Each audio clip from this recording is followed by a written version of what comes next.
Thanks for inviting us in. It's now 11 o'clock, and here we are just hours away from opening statements in the Delphi murders trial. People, believe it or not, are already lining up outside the Carroll County courthouse for their chance to see these proceedings in person. It has taken more than 7 years now to get to this moment. Richard Allen charged with killing teenagers Abby Williams and Libby German back in February of 2017. 2,804 days later, this case finally goes before a jury. We've got team coverage for you tonight at 11. That includes what life will look like for those jurors and questions that still have to be answered. Our senior investigative reporter Bob Segall has been in Delphi all day, and tonight Bob explains the flurry of activity to get ready for this trial. Most of that activity is here at the Carroll County Courthouse. It is the epicenter of a trial that is expected to be one of the most high profile and one of the most expensive in Indiana history. As law enforcement beefed up security outside the courthouse, inside, the trial expenses, this is an additional. County council members met to approve an extra $2.2 million for trial expenses. All those in favor signify by saying aye. Aye. Aye. Opposed, same sign. Motion carries 6-0. Carroll County now plans to spend $4.3 million on the trial of Richard Allen.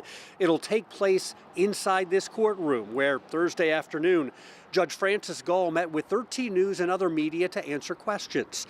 She talked about security measures like this new fencing and tarps on the west side of the courthouse. She said it's intentional to protect the identity and safety of jurors as they enter and exit the courthouse. The judge also told us more about what's happening with those jurors who were transported today to a hotel closer to Delphi.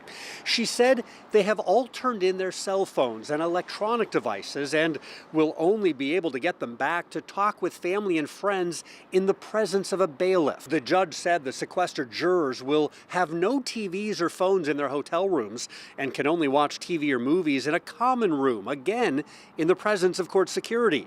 And while the judge expects each trial day to last from approximately 9 till 6, she said she may end some days early based on how jurors are doing, especially on days they must see or hear very disturbing evidence and testimony. The jurors will be here at the courthouse for opening statements tomorrow morning. 13 News will be here too.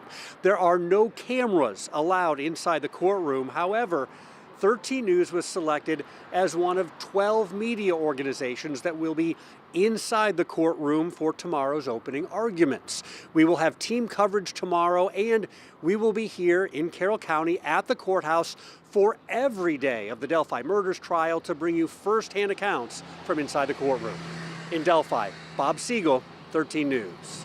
Now, tomorrow we do expect at least one ruling from Judge Gull. She's going to decide whether to allow the jurors to see these composite sketches that police released in their search for the suspect. The prosecutor doesn't want these sketches shown, saying they were not used to ID Richard Allen, and he's afraid they'll either mislead or confuse the jurors. Now, the defense team believes these sketches are important because one of the women who helped create sketch number 1 says it matches the man that she saw. Our Chase Howell continues our team coverage in studio. He's been talking with our legal analyst, Katie Jackson-Lindsay.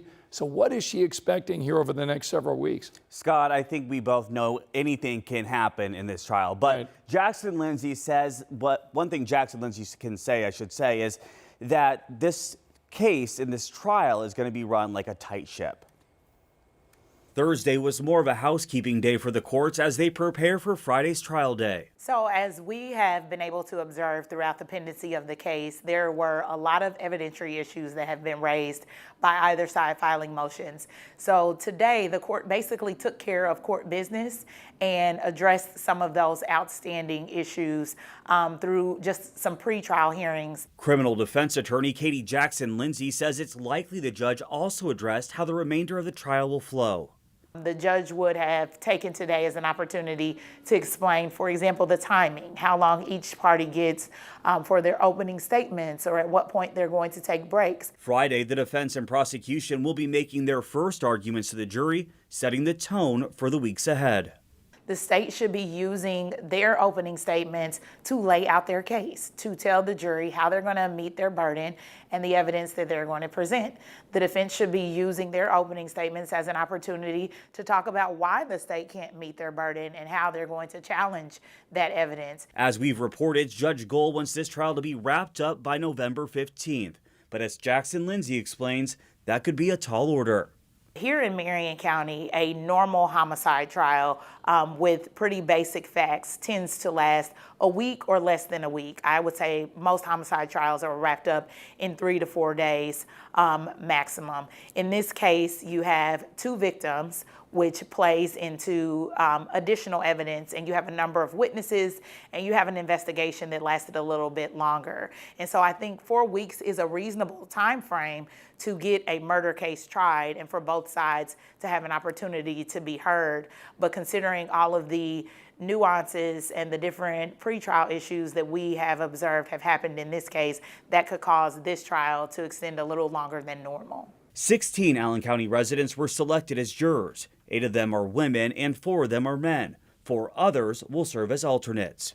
Reporting in Fort Wayne, Chase Howell, 13 News.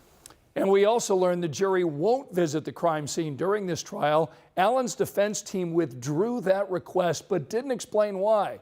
Our Samantha Johnson traveled to the crime scene today along the Monon High Bridge Trail. She saw improvements in the area, including new paneling on the bridge and security cameras that were set up on the west side. And she talked to people living in Delphi who told her that they're hoping this trial brings healing for that community. Now, you can get caught up with this case right now. We've got this Delphi trial special that is streaming on demand right now on WTHR+. It's a free download over on Apple TV, Roku, and on Amazon Fire Stick.